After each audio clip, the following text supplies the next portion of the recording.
United Brewery's 1993 AFL Premiership season. A testing third quarter for North Melbourne, and they came through it with flying colours. That set up their win, and they were very satisfied. 22-9, 141. McAdam, well, the dream continues, doesn't it? He booted 6, Johnny Longmire booted 4. Footscray at the Crossroads, 17-8, 110 going down at home.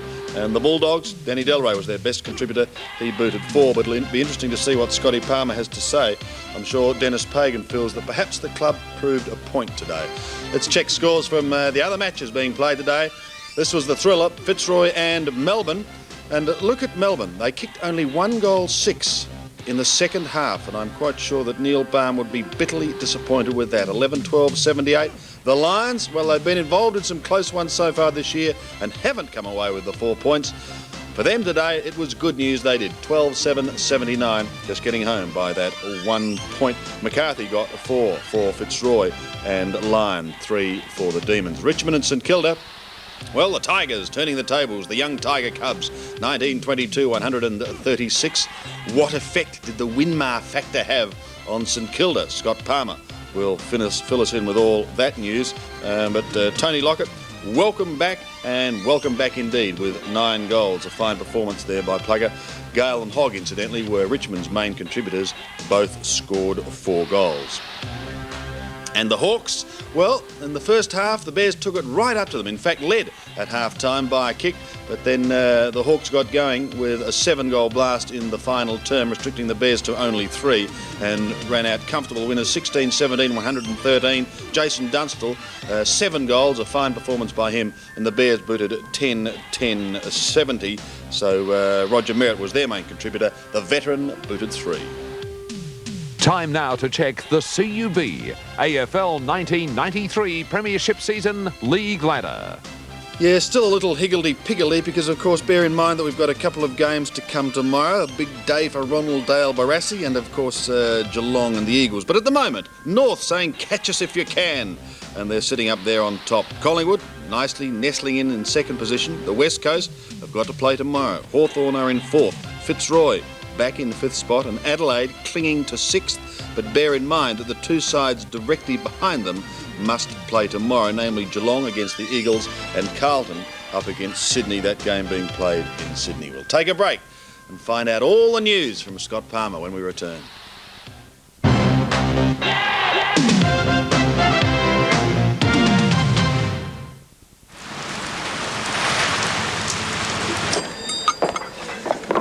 Coffee and a sausage roll, please. I know what you have by now. Thanks.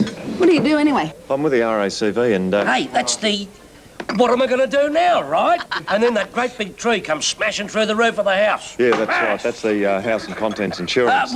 With the emergency home assist. Yeah, that's right. But that's not what I do. Every time I see that guy get whacked in the eye with that fish sinker, I go... Ah! That's Aussie Assist. And that comes with the comprehensive car insurance. Motorist needs help. You with them? You bet. Doesn't talk much. It's not just another insurance company. It's the RACV. So, I guess we'll be switching to Telecom Mobile Net Digital. Not me. What? Well, not yet. Oh. Because right now, Mobile Net 018 service is better for someone like me who's out of town a lot. It's horses for courses. Horses? For what? Different strokes for different folks. See, someone who moves in and around the city would benefit from Mobile Net Digital. Why? Well, it's clearer, longer talk time, far better voice security. Whoa. I'm a little confused. Well, talk to Telecom Mobile Net. They'll give you the right advice because they're the experts in both 018 and digital technology. Technology. Now, that's something I can relate to.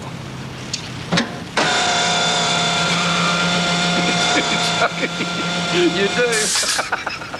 Telecom Mobile Net. We're talking the right advice.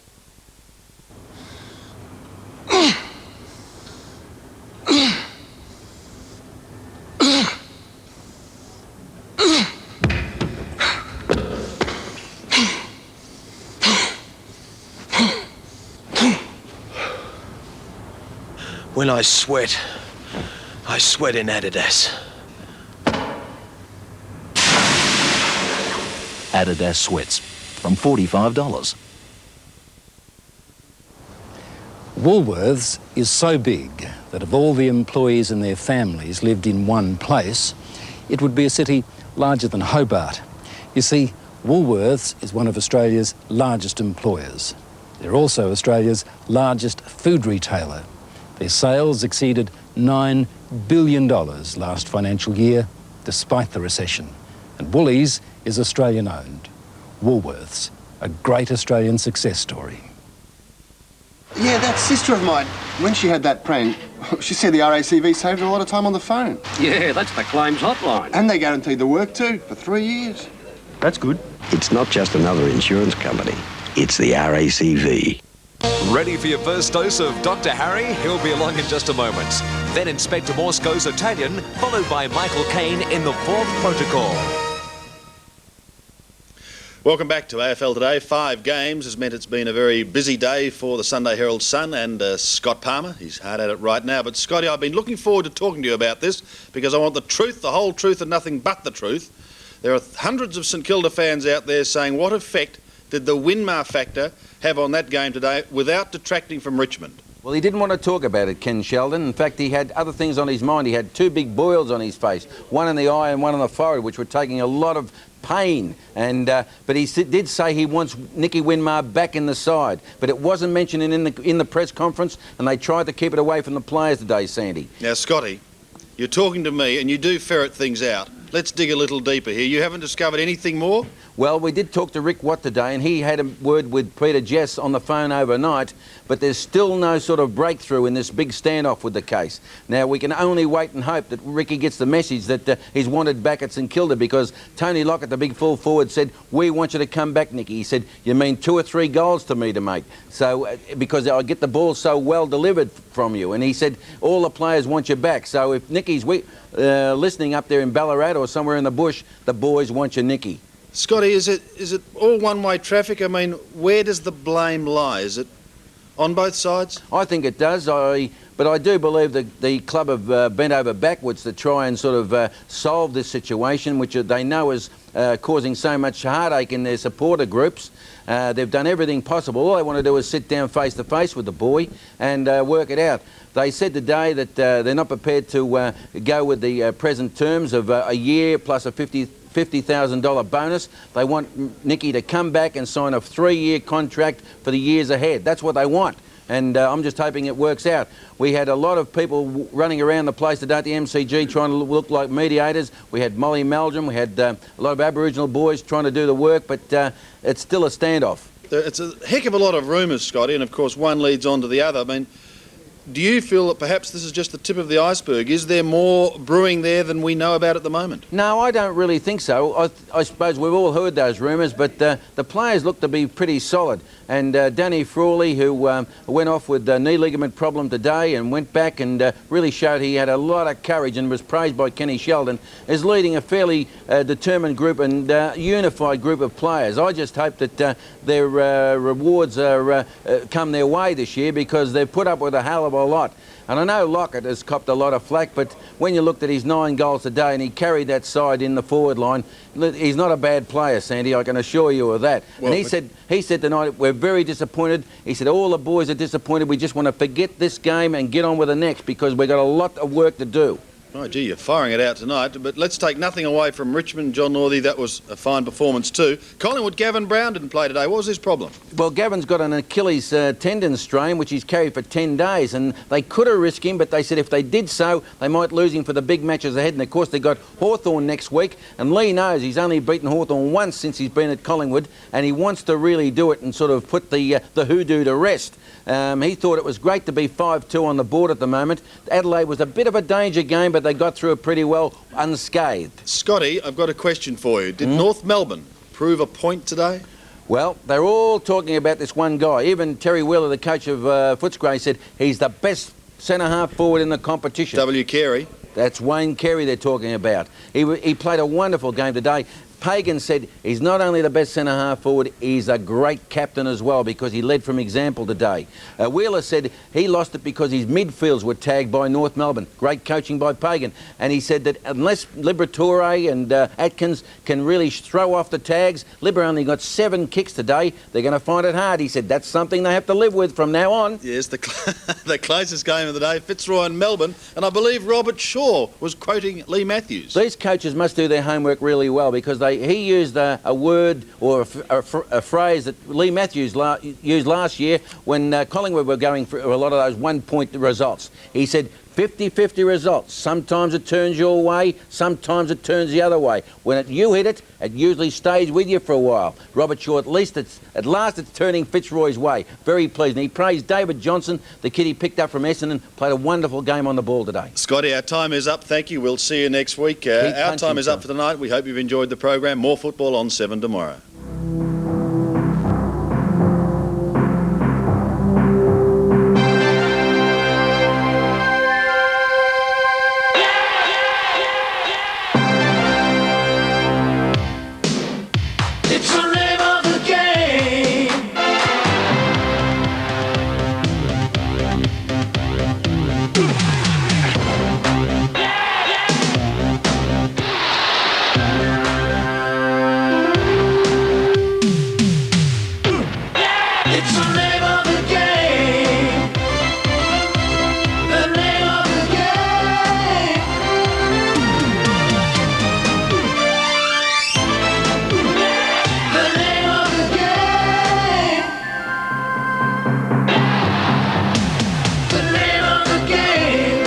Second term, this is the third quarter. That was a fantastic goal by McGuire. In fact, that was the second term. I'll get it right. This is Modra and Pert. They had a very good duel. In the end, Pert had Modra taken from the ground. Graham Corns has copped some criticism for that decision today in the Adelaide papers. This was right on the siren at three-quarter time. Modra's big fly kicked the goal, put Adelaide within 21 points. I guess you call this brute strength. Tasker versus Kelly. They both go to ground. Kelly able to get up and kick a goal. And at that stage, Collingwood were sailing away. They're going very well at the moment. This is Gale and Morris. Gale had a good match, took 14 marks and kicked 4 goals.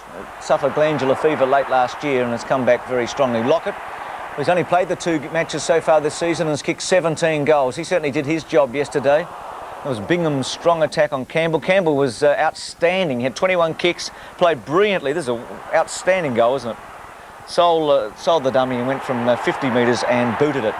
Knights and Campbell both have very good matches. Naish also collected plenty. Knights has Hamble a good one, and again Campbell on the run, this time from about 55. And it was the surprise of the round. Richmond also the scoring shots, 41 scoring shots to 24. St Kilda without Winmar and without Harvey and without Grant.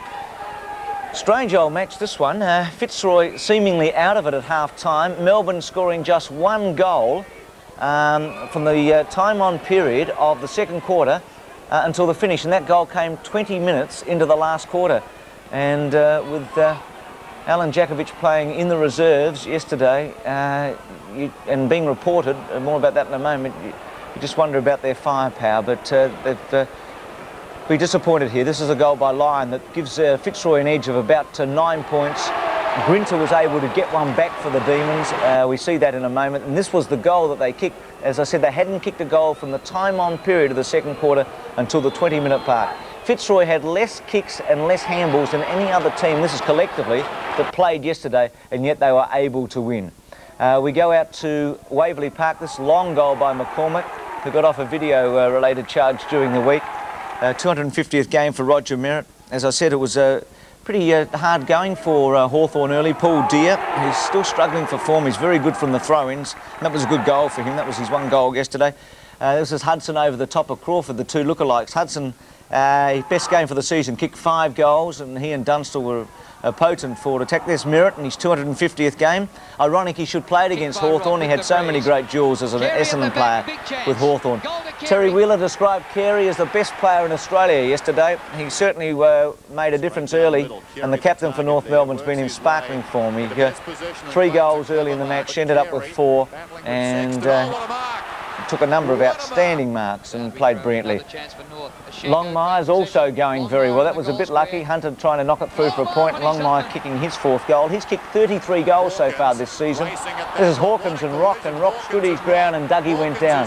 Dougie played pretty well yesterday. He's approaching 300 games. Liberatore, wrong bump there by German. German also finding some form, and that's been a bonus for Pagan that German and Ross Smith, a couple of blokes out of form last year, coming back. McAdam, well, what a player he is. Continues to excel. What's he kicked 23 goals in 3 matches. Djakovic yesterday in the reserves, reported for allegedly striking Ashley Matthews of Fitzroy during the final quarter. So that's bad news for Melbourne and potentially bad news for Alan Djakovic. As we check the headlines right around Australia, this is an interesting one. I know Scotty's got a bit on this.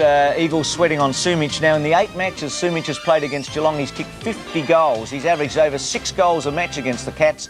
He's got an ankle injury. He's going to be tested today. Important whether he will play or not.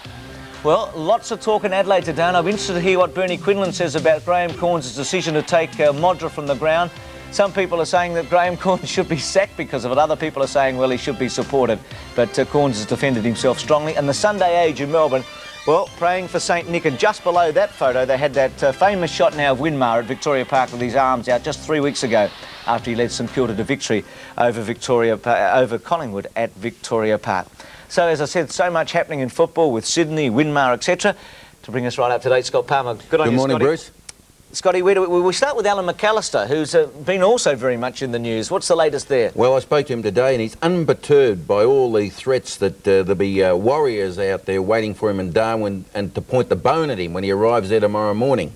There'll be no security on Al, although there's going to be some picketing, I believe, and a bit of protesting. But Graham Allen, the general manager, is going with him, not as a security guard. Graham said if there's any sort of picketing or angry people up there, I'm going to take 10 steps backward and say I don't know the guy. What's the purpose of the visit?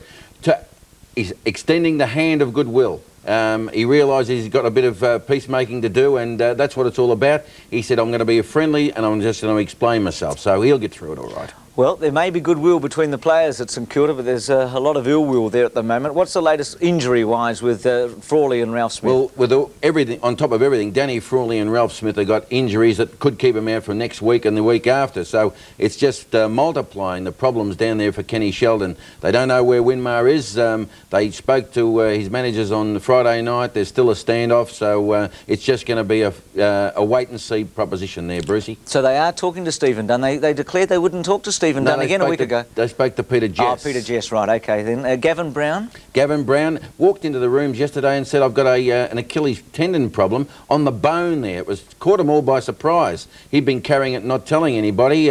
He could miss the big match against Hawthorn next week if he doesn't come up, and it's very doubtful whether he will. Such a shame. There'd been a terrific article on Brown during the week saying that he'd shaken off his injuries and he was now in full flight. Is Kenny Hinkley playing today? Not playing. He pulled out. He landed on his rib cage when he was doing training on Friday night. He's been replaced by Mansfield in the team today. And, of course, Sumic is another doubtful starter. Now, he's only had one training run over there in Perth this week on Friday night. It'll be touch and go whether he sort of gets onto that ankle and does everything that Mickey Malthouse wants him to do this morning. Now, what about these unbelievable rumours concerning Fitzroy and Fremantle? It's unbelievable. They're changing the beer taps out there at the social club, and it's caused a sort of a switch in sponsorship. Obviously, the CUB are looking at might be doing a deal with Fitzroy. This has heightened the speculation that CUB is attached to Fremantle, could be the push to Fremantle. Dyson Hall-Lacey said, look, people in Fremantle are ringing him up every day saying, why don't you come across? But he said he won't go across. It'll be up to the members to decide where Fitzroy goes, if ever. Now, we're out of time, Scotty. Will Roos be captain of Victoria announced tomorrow? It'll be announced tomorrow. Roos will be captain, and Alan Jeans could be captain of New South Wales. You never know. Try coach. I don't think he'll be coach. I doubt whether Jeans will play. He might be just a shade old. Yeah. Keep punching, Scotty. Good on you, Brucey. Not too hard. On a serious note, Jim Cleary, a great friend of Channel 7 and a wonderful footballer, died last weekend from 1914 to 1993. His life, he played senior footy from 34 to 48. In fact, the first year he went in and played at South Melbourne, Bobby Pratt kicked his 150 goals, twice the best and fairest, 222 games, and was a World of Sport panellist from 1958 to 74. As Bob Davis said today, he certainly was a gentleman, Jim, and to his wife Fran and all his family, our best wishes. We'll take a break, back with the panel after this. The name of the game.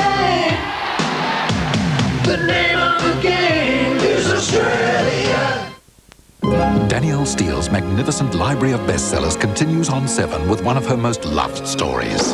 Michael Nouri. Nothing. As the famous surgeon, Cheryl had the ambitious TV reporter. Can I see him? Mom, he is gorgeous. A story of deepest feeling. What would you say if I told you I love you? Of young, uncontrolled passion. A parent's trust. Why didn't you tell me? And a wife's terrible sacrifice. Do you have any idea what you're asking me? New Woman presents the unforgettable bestseller Changes, Monday, 8:30 on 7. I had a little prang on the way to Mum's house, but GIO Australia looks after my car insurance, so I just rang their 24-hour helpline. They gave me free legal advice, sent the tow truck, recommended a repairer, and got me a free local taxi to where I was going in the first place. Why did I go with GIO Australia? To be really sure. Give GIO Australia a call. The international version of Magna is making a big noise overseas. One reason is that it has a great V6 engine. Now Mitsubishi is proud to introduce the Magna V6 to Australia. Luxurious, refined, and with all the power you need.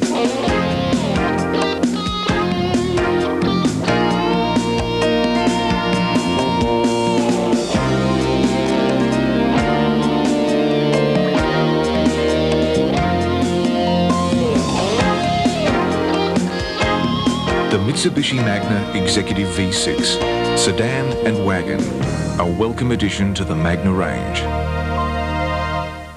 If you're thinking of moving to Queensland, then talk to the moving professionals.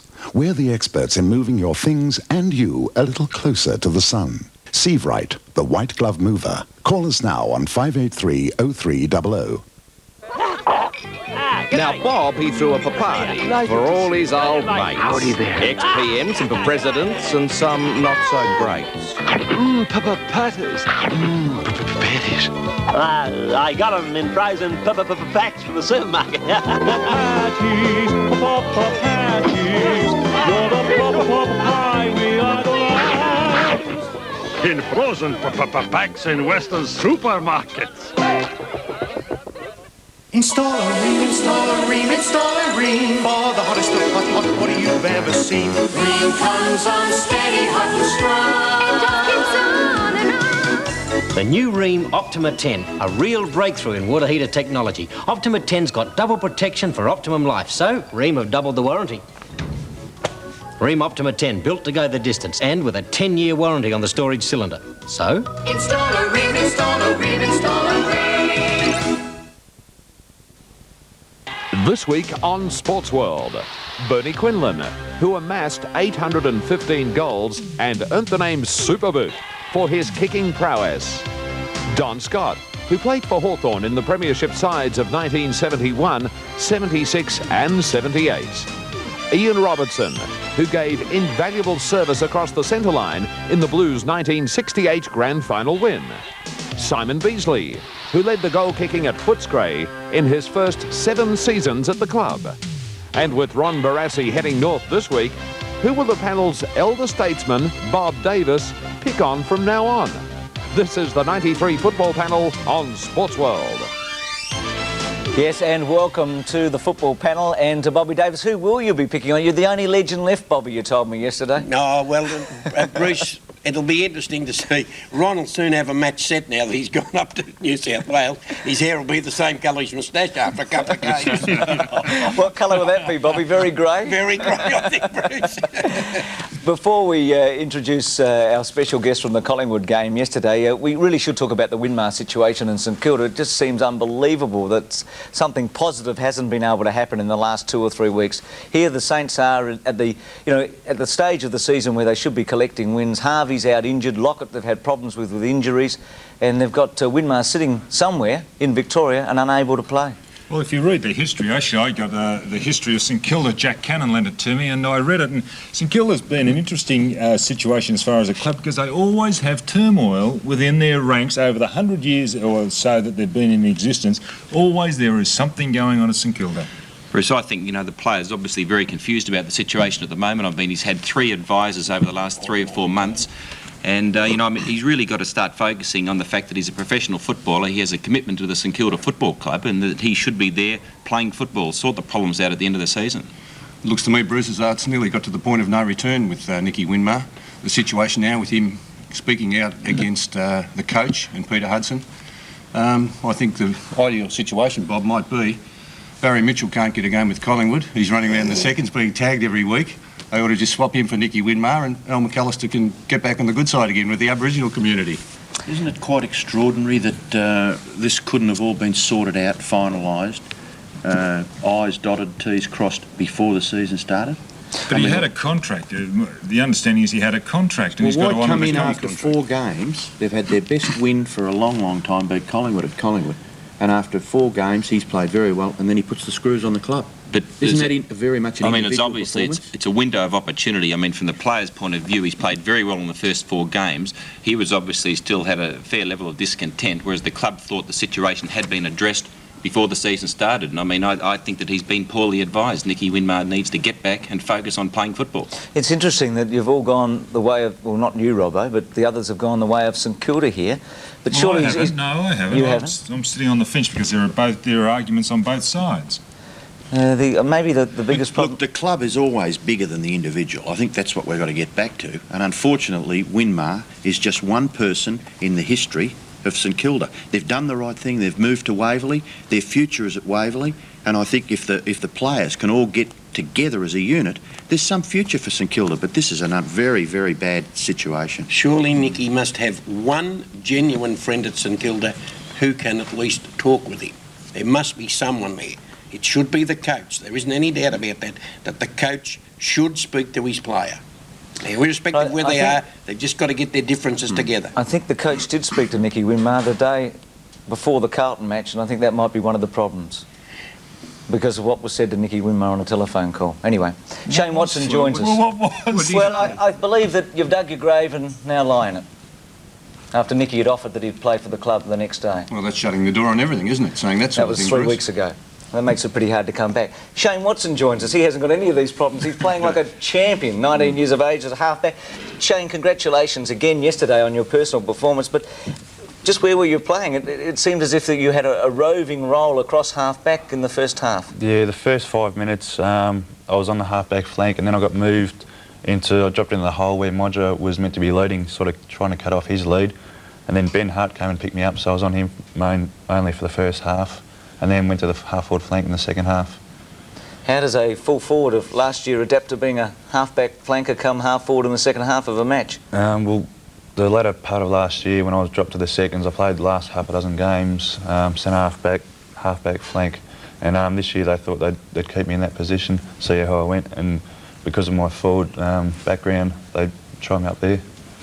Was it a case of immaturity last year, Shane, or weren't you physically mature, strong enough to handle a forward position? Probably not physically mature. I mean, last year I was about 80 kilos. This year I'm 86, about 86. So I've put on a bit more weight. I'm more confident going for the ball, and that gives me, a great deal of confidence. How did you build up that 6 kilos, Shane? Was it intensive gym work or? Yeah, intensive gym work before Christmas. I've been having problems with my back, so after Christmas they thought that they'd cut out the weights and just do boxing instead. So I've been boxing sort of a fair bit over the last few months, which helps keep up strength and also fitness. Bernie, did you get Shane into your votes? Yes, I gave him 2 votes actually, Bruce. He played an outstanding game. It was a pretty hard game to vote in, I thought. There was a lot of outstanding players. I eventually went for Michael Christian because I think Adelaide made him a good player. They actually kicking into the forward line all day. The worst offender was Simon Tregenza, but they seemed to spot Michael Christian all day. I think the first thing Graham Corn should do is take them to the optometrist on Monday and see if they're all colourblind, because I'm sure they couldn't work out the colours of Michael Christian. But he was outstanding at centre half back, coming back from a fairly serious knock against St Kilda a couple of weeks ago when he was carried off unconscious, and he was outstanding. Shane Watson, the guest here today, was terrific across half-back and half-forward, ending up with 2 goals.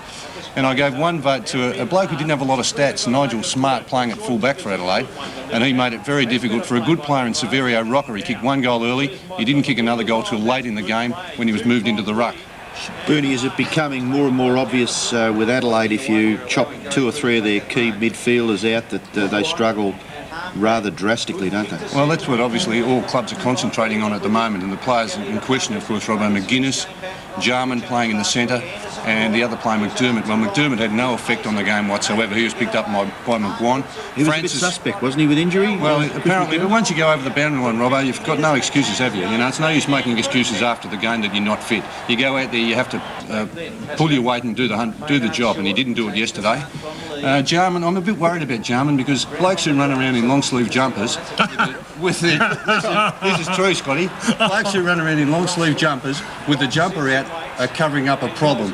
What's that? Well, I think he's overweight. He's very good. You have got a fixation about bodies and fitness and all that, You can't compromise on fitness, as Shane has just told us. You've got to build yourself up, get in the gym and get yourself 100% fit. Now, I'm worried about Jarman because he's very good close in, but on the big open grounds, he's very slow and he can't get to the contest. And I think he should concentrate on his fitness a bit more. And, of course, McGuinness. Well, McGuinness was their best of that trio. He was picked up by Francis. They sort of went their own way, but he played a very good game, as did Francis.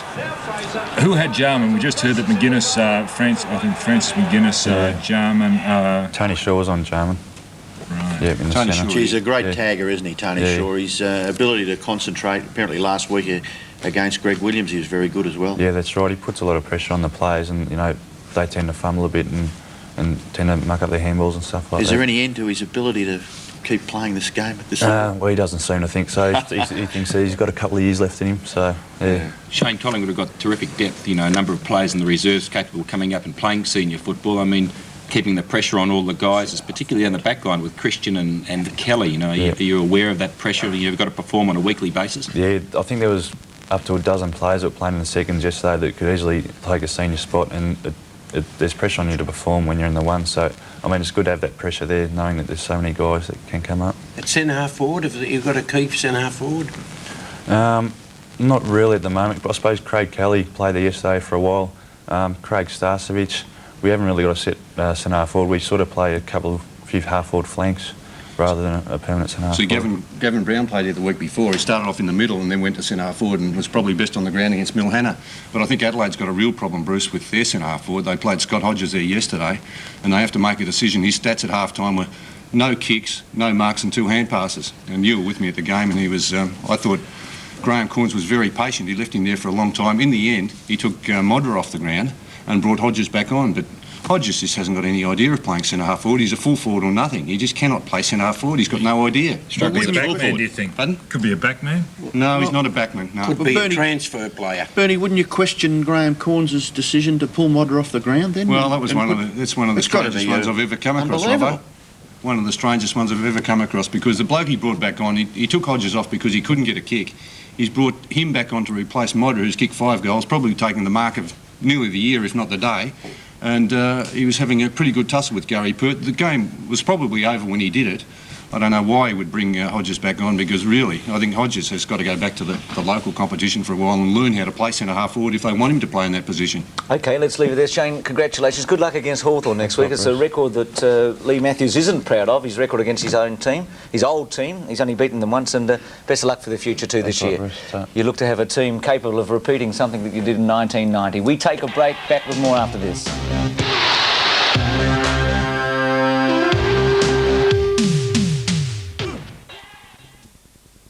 Tuesday in Australia's Most Wanted, the site of a multi-million-dollar development becomes a blazing inferno. Can you help police find those responsible? 2 men disguised with masks tie and torture a gold prospector before making off with tens of thousands of dollars. Then in the heat, a fading star with a past that needs hiding. He's a crook and a fraud! Special guest Robert Goulet presents Chief Gillespie with a lethal mystery. This could be all over for us. Australia's Most Wanted, followed by The Heat, Tuesday on 7. I had a little prang on the way to Mum's house, but GIO Australia looks after my car insurance, so I just rang their 24-hour helpline. They gave me free legal advice,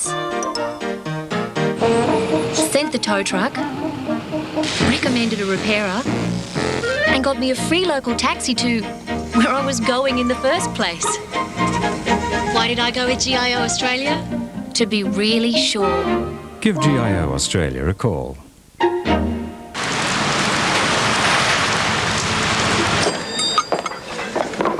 Coffee and a sausage roll, please. I know what you have by now. Thanks. What do you do anyway? I'm with the RACV and... Hey, that's the... What am I going to do now, right? And then that great big tree comes smashing through the roof of the house. Yeah, that's right. That's the house and contents insurance. With the emergency home assist. Yeah, that's right. But that's not what I do. Every time I see that guy get whacked in the eye with that fish sinker, I go... "Ah!" That's Aussie Assist. And That comes with the comprehensive car insurance. motorist needs help. You with him? You bet. Doesn't talk much. It's not just another insurance company. It's the RACV. At the Reject Shop, it's the May Price Massacre. Reject. Look, offers you can't refuse. Up to 75% off all decor products. Glass sets from $6. Bowl sets from $5. CD racks a hit at $10. Garden rakes fall to $2.50 with killing high prices. All toys cut down by 25%. Double head lamps, $20. Bostic super glue, $2. Pairs 2-in-1, $2.50. Reject. Look for the catalog and raid the Reject Shop. All you need is loose. Oh, change. Saturday, May the 15th is McHappy Day. That's when some big names And some big hearts work at McDonald's to help sick, disabled and underprivileged kids. It's when $1 from Every Big Mac sold is donated to the Variety Club of Australia and Ronald McDonald Children's Charities. Last year, McHappy Day raised over $500,000. This year, the sky's the limit. So come on down. Come on down. Come on down. Buy a Big Mac on Saturday. May 15th. and make it a real McHappy Day for the kids. Yeah, that sister of mine, when she had that prank, she said the RACV saved her a lot of time on the phone. Yeah, that's the claims hotline. And they guaranteed the work too, for 3 years. That's good. It's not just another insurance company. It's the RACV. Well, Dennis Pagan did his homework pretty well. Clarkson took Liberatore, Stevens took Atkins, and North Melbourne yesterday, led by Carey, took Footscray at the Western Oval. And Bobby Davis, they've got a good record there. They've won their last, I think, 4 matches at the Western Oval, North Melbourne. And yesterday they were terrific. And I don't think there's ever any doubt about yesterday's game, because they started off very well with their 2 prime movers. I thought that Swash and, of course, whoever made Carey captain, that was a genuine masterstroke, because he's responded to it just magnificently. And the votes I gave yesterday were Swash, Carey and Keenan Reynolds, who played a great game for this is Callett, who very quick Callett, but probably not quite in the game as much as Grant. Grant started off very well but died from the game, and in fact went to centre half back towards the end of the match. Bob, did Tony Campbell wear long sleeves? What about Simon Atkins? Well, I don't know with Bernie's on that. Well, there's Atkins, because he wears long sleeve, but Tony Campbell, he wears gloves. He must have fat hands. No. Bobby, what about the Footscray move of playing Sexton on Carey? I mean, well, that misfired, but I think, with due respect to Sexton, anyone who plays on Carey at the moment is in dire trouble. Because he is in such tremendous form, especially in the first half of the game. And we see Rock there. Rock played a great game for them. And this is Ramiro. Bobby, North Melbourne in the pre-season competition went to Adelaide and were belted by in excess of 20 goals. And unfortunately, Wayne Schimmelbusch lost his job. As a coach of a successful team, what do you think Pagan has instilled into this North Melbourne side? He's instilled running straight at the ball and running straight at the opponent if you don't have the ball. And Footscray in the 3rd quarter yesterday attempted to put them off balance with a roughhouse game, and North Melbourne responded even better, and I think that Footscray came out of it worse than what they were. It's just an amazing turnaround though, isn't it? I mean, well, obviously, you see, Pagan knew a lot of those fellas as under-19 players. He knew their capabilities, and he's been able to give them... Look, confidence is a great thing with a team. And you only need to have a young team coming on, get the sniff of winning a few games, and they carry it. They carry it from then on. They carry the ball. I mean, certainly Pagan, as Bruce said, did a lot of great work, because he cut Liberatore, he probably cut the centre player out, and Ischenko's one of the driving forces of the team. He actually beat Scotty Wind, and he took marks over his head, which I've never seen in my life before. Well, what's going on with Footscray's on-ballers, Bob? Like last year they set it up, they set them on the road to the finals, like Simon Atkins, Tony Liberatore. Well, Atkins appears to have lost his way a little bit. He wants to... And Dougie Hawkins wants to... Is he fit enough? Because he didn't put in a big pre-season training. Well, we heard him say here a little bit earlier in the year that he was pacing himself. Well, he's obviously fallen away from the pace just at the moment. Could I ask Bernie a question? You do a little bit of coaching out there. Is there a place in that Footscray side for Ballantyne, who kicked 6 goals in reserves yesterday? Well, unfortunately, Robbo, I don't think there's a place for Danny Delray and Ballantyne in the same side. They've got to be either go for Greg, Ballantyne. you can't match the three of them together. Ballantyne or Delray. Well, Delray's kicked 70 goals last year, so he deserves his chance. If he starts to fall off the pace, I'd put Ballantyne straight into that side.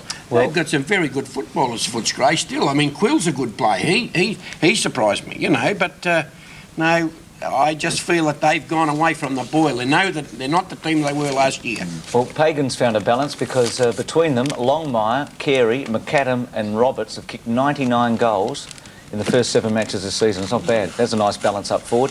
Hawthorn, they got a balance at the moment, Don Scott. You were there yesterday at Waverley Park. They've got a big match against Collingwood at Victoria Park this week, and we probably will find out just what sort of a power they'll be this season on Saturday. Well, I think they'll lift, but on yesterday's performance, they had a lot of players that drifted in and out of the game. But then again, when you've got a lot of talent, I suppose you can afford to do this. Votes, well, Jenke, playing as a ruck rover, did particularly well. I thought Greg Deer's game on Kennedy was another good one because he really had it. Because Kennedy is a very mobile ruckman who's been very hot lately, and Deer responded. I found it very difficult to find one vote. I gave it to Craven, but I've got to give apologies to McLean and Buckley, both of the Brisbane Bears, Dunstall and Platten for Hawthorn. But I think it was indicative of the way the game was played was the fact that I was sitting in the, not in the outer, but in the members yesterday, and in the first quarter it was just like a country game. You could hear the players calling out, the crowd didn't get involved, and it was a very scrappy type game. Brisbane really did control the ball early on, but just couldn't capitalise across half forward and up on the forward line. In fact, Hawthorn were only 8 points up at a quarter time, and Brisbane got in front by 6 points, and Hawthorn were not looking good, but after half time they really did lift. Platten really did become a dominant player, and Dunstall up forward, he is just a terrific player who's got an offensive weapon as well as a defensive one. Scotty, can you assess so far this year the improvement in the Brisbane Bears? I've watched them for 3 weeks now, and they're definitely playing with a different type of football. They're backing up. They're much stronger physically too, and also their little fellows are underrated, I believe. Ashcroft, Hart, Craven yesterday, Fletcher's picking up a few kicks too, but where they do fall down is a bit of cross half forward. Champion's another player that's improved too. Scotty, Hawthorn against Adelaide looked ferocious and did everything right, and yet they come out and don't appear interested in the first part of the game. Is that how it looked or not? I think that's indicative of a lot of good sides. They can lift themselves for important clash, and I think next week they'll lift themselves. Hawthorn are not an enigma, but the players only do as much as they have to do. I mean, Hudson was taken off the ground, came back on, and was a very good player. Deer also contributed when he was taken off and then came back on and did a bit. Jarman drifts in and out. They've got a lot of players that do drift in and out, but when it's required, they do their bit. Thanks for that, Don Scott. Richmond, St Kilda, Fitzroy, Melbourne coming up after this break.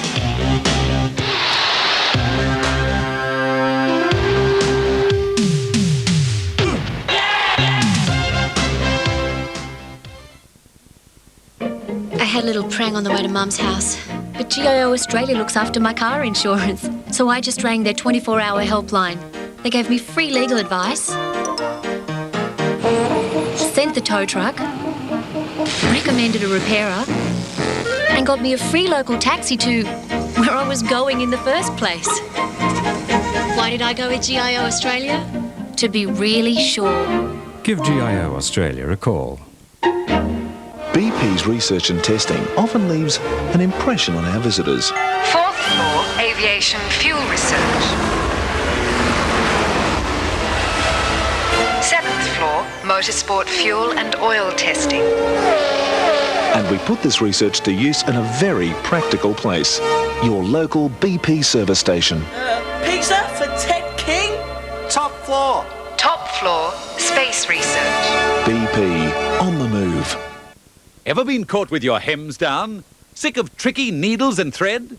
Well, you need Easy Stitch, a cordless electric handheld sewing machine that repairs rips and tears instantly.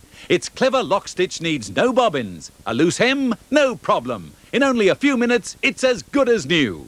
Torn seams are repaired easily, even if you've never sewn before. A hole in your pocket? Don't worry, in seconds the hole is gone. With Easy Stitch you sew anywhere, anytime. Make beautiful fashions, add decorations and fancy trims. And because it's lightweight, Easy Stitch fixes drapes and curtains while still hanging. Save hours of work. Repair upholstery in your home like a professional, even in those hard-to-get-at places. Tough jobs are no trouble for Easy Stitch. So compact, it's ideal for home or travel. Your cordless sewing machine comes with needle threader, cotton, spool extender, plus Demtel's 100% no questions asked money-back guarantee. Want more? Here's Demtel's home sewing chest. Put all your needs neatly into one compact, easy-to-find sewing centre. 12 individual compartments, each with clear, snap-tight window lids that let you see. But there's still more, because the home chest comes to you packed full of spools, thread and needles, unpicker, a thimble and tape measure. But there's still more. A needle threader, colour tip pins and buttons. That's over 200 pieces in all, and all beautifully organised in the home chest.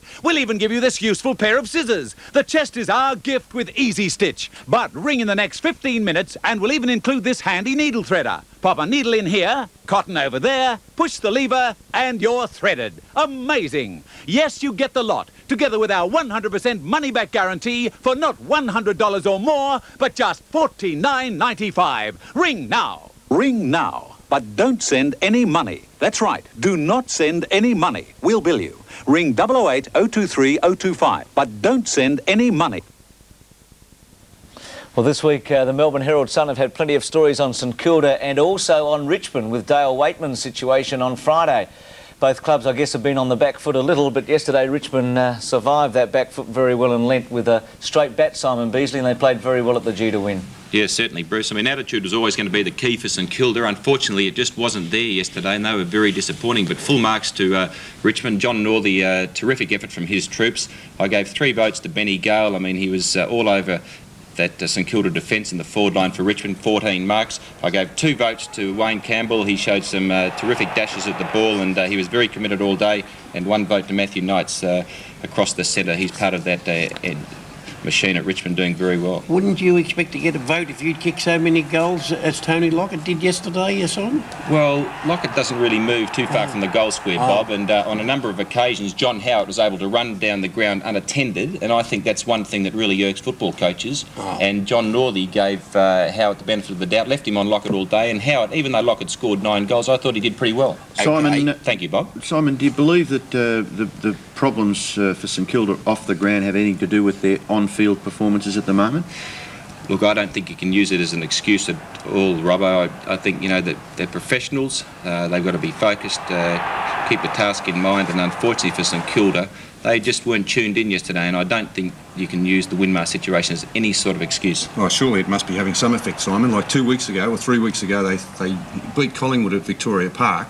Now, it must have an unsettling effect on the side when they're seeing this happening in the press every day. Winmar situation, that's all we hear. Surely the team must be affected in some way from all this.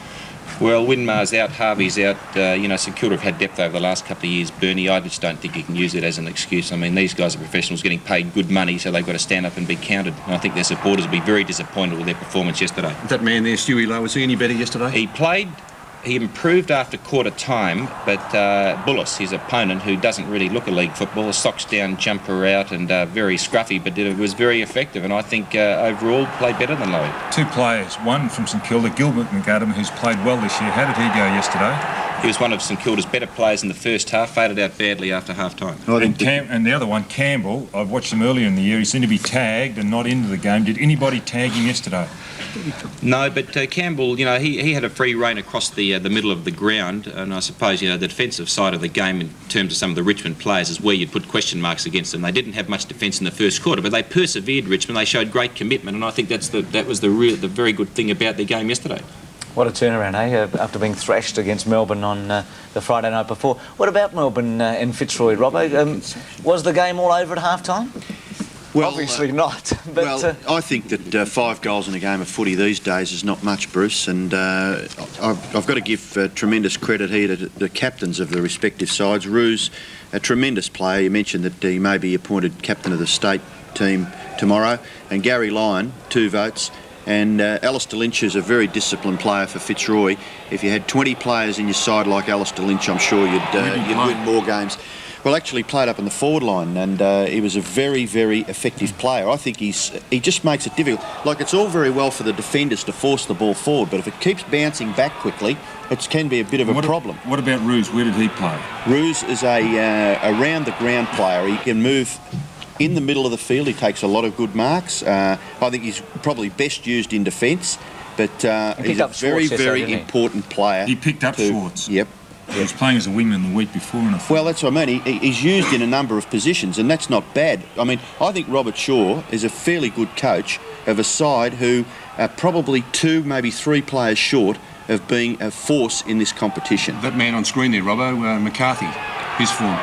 Well, he kicked 4 goals, Bernie, but I think he's been mentioned as a bit of a disappointing player. He's got plenty of ability, heaps of skills, and he perhaps needs to kick more than 4 goals to be an effective player for Fitzroy. I think Fitzroy's greatest, what would you call it, lack of players is in their ruck.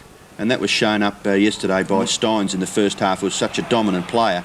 They just haven't got a tall player. What, around the ground Steins or in actual hit-outs? Well, he's a ruck rover, isn't he, Jimmy Steins, when you talk about it. So he's pitted against Manson. Right. Manson played centre-half and forward. Then Stevens went on to him in the second half. This is the votes from last weekend. Don, you went for Voss, the young 18-year-old or 17-year-old, Kennedy and Lynch. This is Brisbane Fitzroy. Bernie, West Coast and Footscray, Harding, Matera and Kemp. And Gerard Healy went for Shaw, Brown and Christian from Carlton Collingwood. The Sportsworld Player of the Year is proudly sponsored by Telecom Australia. Greg Williams leading by 2. Wayne Schwass has made a move up to 9 with Glenn Lovett. To Williams to play today, of course. Kennedy, Ablett playing today on 7. A group of players on 6, including Carey of North Melbourne. As we take a break, Ron Barassi's going to join us after this, and we also look at the marks and the goals.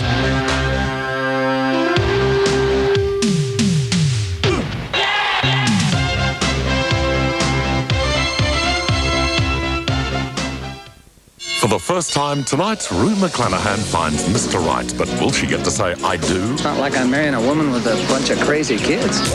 The problems are 3 divorced kids. I can't get enough. And a nun who wants to be a mum. I'm pregnant. You're a nut. Only mum doesn't know it yet. Don't touch her, she's pregnant! Christy McNichol, Patrick Duffy and Rue McClanahan in a wonderful motion picture. Are you deaf? She's pregnant! Children of the Bride makes tonight a golden night for mum on 7.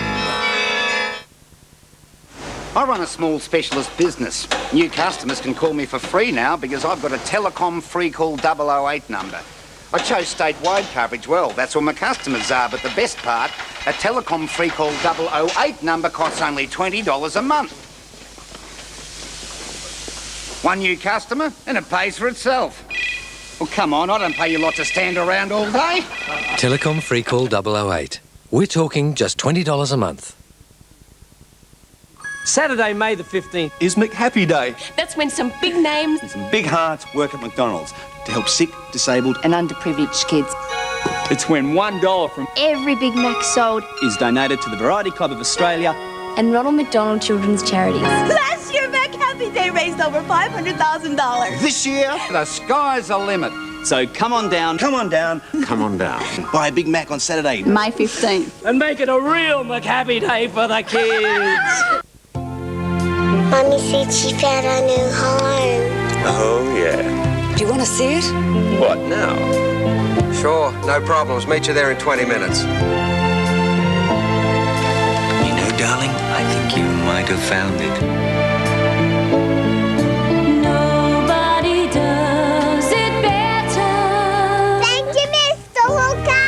LJ Hooker, you're the best. At the Reject Shop, it's the May Price Massacre. Reject. Look, offers you can't refuse. Up to 75% off all decor products. Glass sets from $6. Bowl sets from $5. CD racks a hit at $10. Garden rakes fall to $2.50 with killing high prices. All toys cut down by 25%. Double head lamps, $20. Bostic super glue, $2. Pairs 2 in 1, $2.50. Reject. Look for the catalog and raid the Reject Shop. All you need is loose. Oh, change.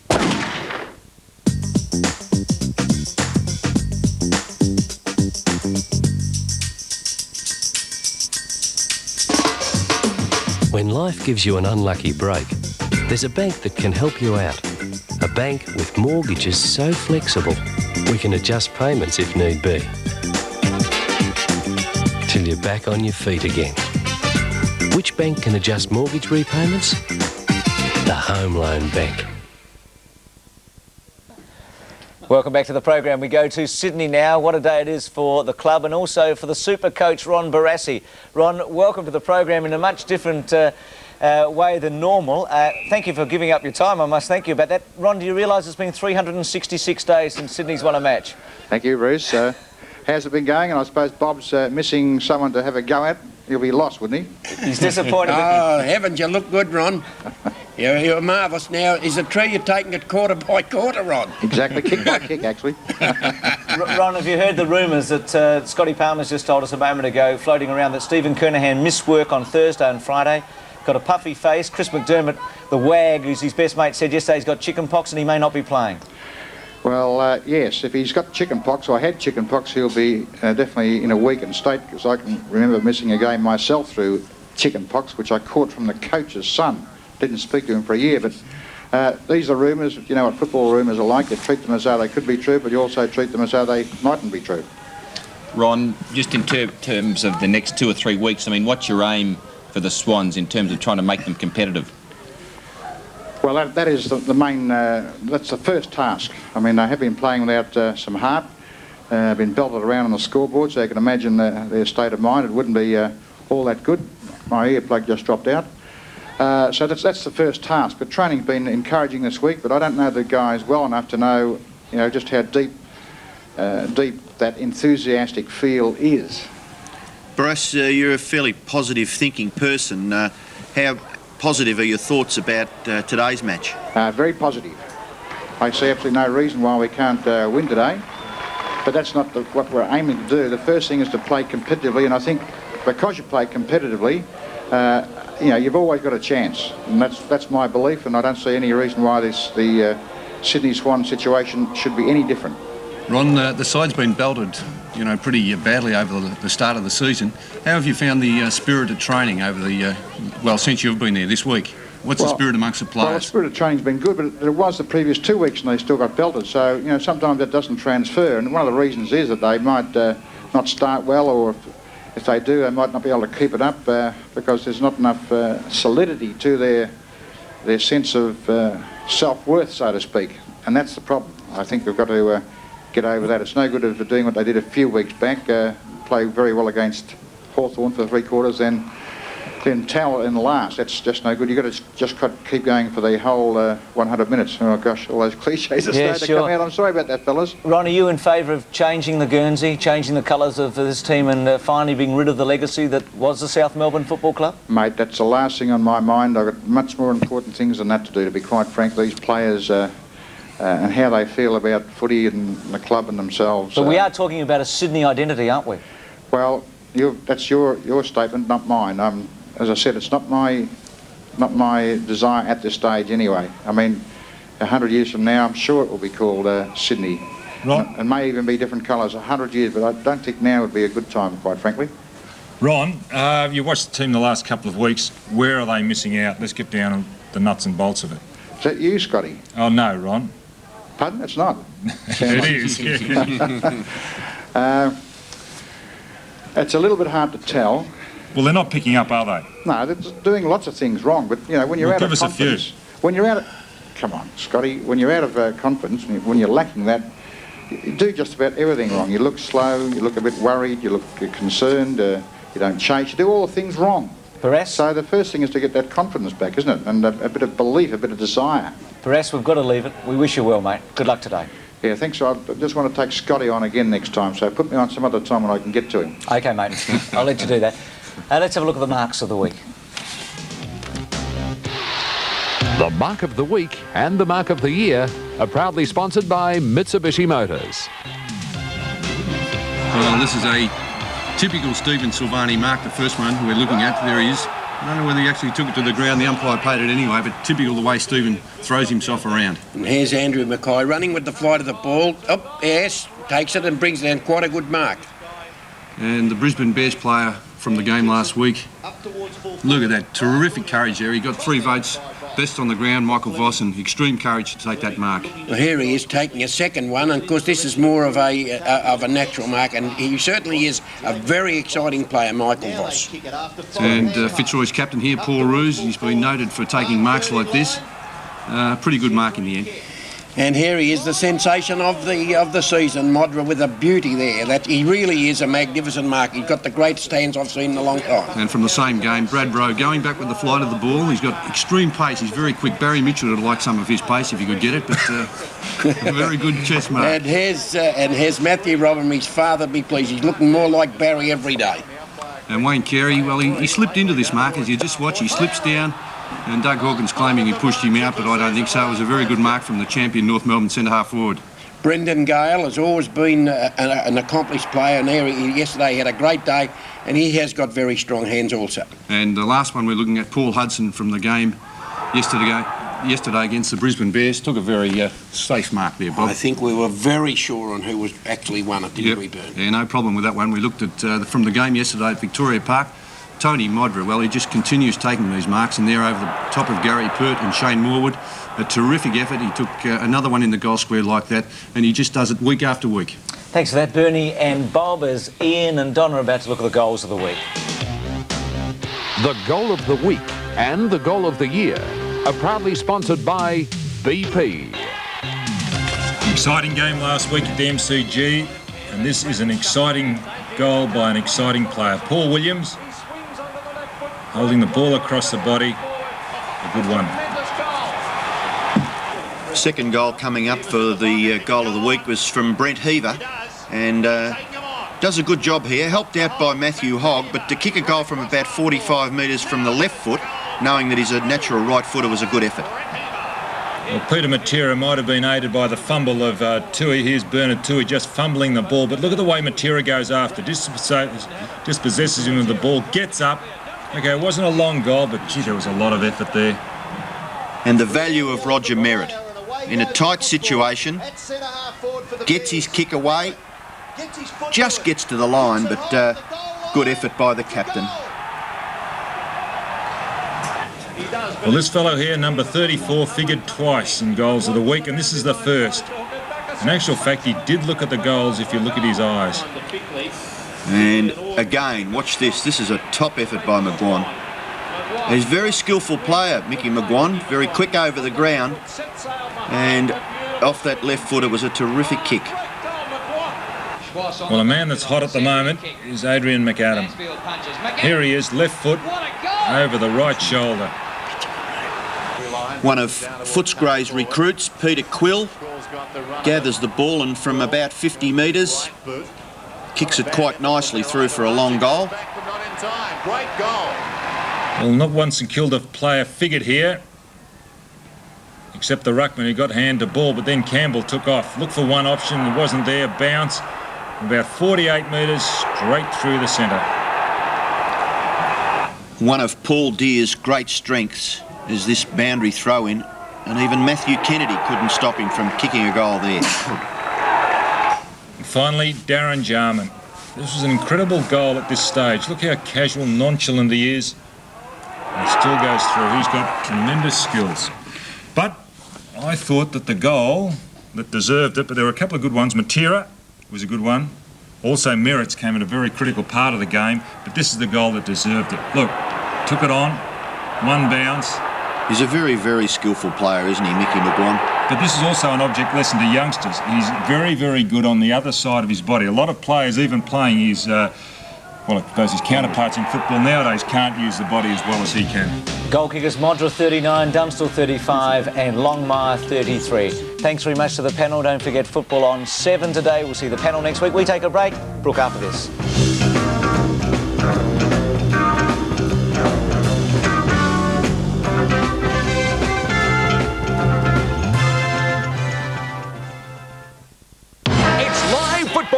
The Melbourne Blues and the Sydney Bloods. And yes, Eagles, there is a God, number 5. It's the grand final all over again, starting live from the SCG today on 7. BP's research and testing often leaves an impression on our visitors. 4th floor, aviation fuel research. 6th floor, marine oil testing. And we put this research to use in a very practical place. Your local BP service station. Pizza for Ted King? Top floor. Top floor, space research. BP, on the move. When I was a baby inside my mummy's tummy, something in the world wasn't working right. So I had to come out before I was ready. Even my bedroom wasn't ready yet. I had to stay in hospital for a long time with tubes and stuff because we were too small to go straight home. But the doctors and nurses at the Royal Women's Hospital who helped me get born was so terrific that we're all grown up now. The Royal Women's Hospital Mother's Day appeal is on now. Phone 008 819 045 with your donation or visit any ANZ bank.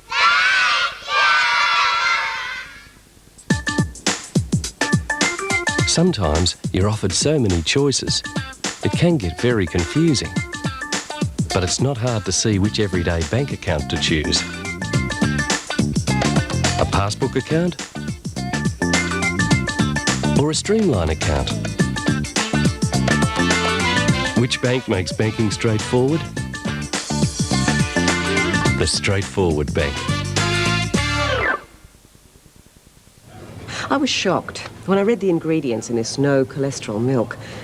Skim milk, concentrated skim milk, monounsaturated vegetable fat, maltodextrin, emulsifier 471, vegetable gums 401 and 412. The thought of mixing oil in milk is enough to turn my stomach. Physical Slim contains ultra-filtered milk, pure and simple. So, for low cholesterol milk without the additives, let's get Physical Slim. We owe a lot to the Royal Women's Hospital, so please support their Mother's Day appeal. Phone 008 819 045 with your donation or visit any ANZ bank.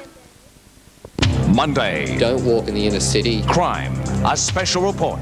It's not a random event. It's not something that's going to happen to you no matter what you do. Has Melbourne more violent burglaries than any other city in Australia? Don't miss Real Life, 6:30 Monday. Welcome back. Almost at the end of the program. Brooke is back and to bring us right up to date with some golf and firstly tennis. Thanks, Bruce. Yes, Australia's Richard Fromberg has swept into the final of the USTA Men's Clay Court Championship in Florida. Fromberg eliminated two seeds on Friday, Richie Renneberg and David Wheaton, and then came back in the semis after dropping the first set tiebreak to beat American Brian Shelton. He'll now play Jaime Izaga of Peru after Izaga defeated Patrick McEnroe. And in the golf, US PGA champion Nick Price has continued his outstanding form to open a one-stroke lead after the third round of the Atlanta Classic in Georgia. Price fired an 8 under par 64 for a total of 16 under 200. But former British Open champion Mark Calcavecchia is hot on his heels, a stroke behind. Wayne Grady is the only Australian to make the cut, but is out of contention 9 strokes back after a 69. No luck for the Aussies. No, but good fortune for Richard Fromberg in tennis. Thanks for that, Brooke. And a reminder for soccer fans that the preliminary final of the NSL is on today. South Melbourne against Adelaide at Olympic Park in Melbourne. The winner to play in Sydney against Marconi. What's coming up on 7 Sport Football? It's Sydney and Carlton from the SCG. That match live in Sydney today. And Geelong and West Coast from Cardinia Park. Just check your local guides for telecast details of those two matches coming up on AFL today. Sports calendar with the Shell Australian Touring Car Championships is round 5 from Winton. The Fords have been dominating with the Holdens bounce back. That's next Sunday, May 16. Again, check your local guides for telecast details there. And a reminder about Sportsworld next Sunday, 9 o'clock Brisbane, Sydney, Melbourne and Perth, and at 8:30 in Adelaide. And as we said at the start of the show, have a great day, all the mums right around Australia, and enjoy the rest of your Sunday afternoon. See you next week.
really was a smorgasbord of horses, wasn't it? It is, in fact, the biggest horse show ever to be held in Australia, and it's going to be an annual event. So, Sydney-siders, it's your turn next year.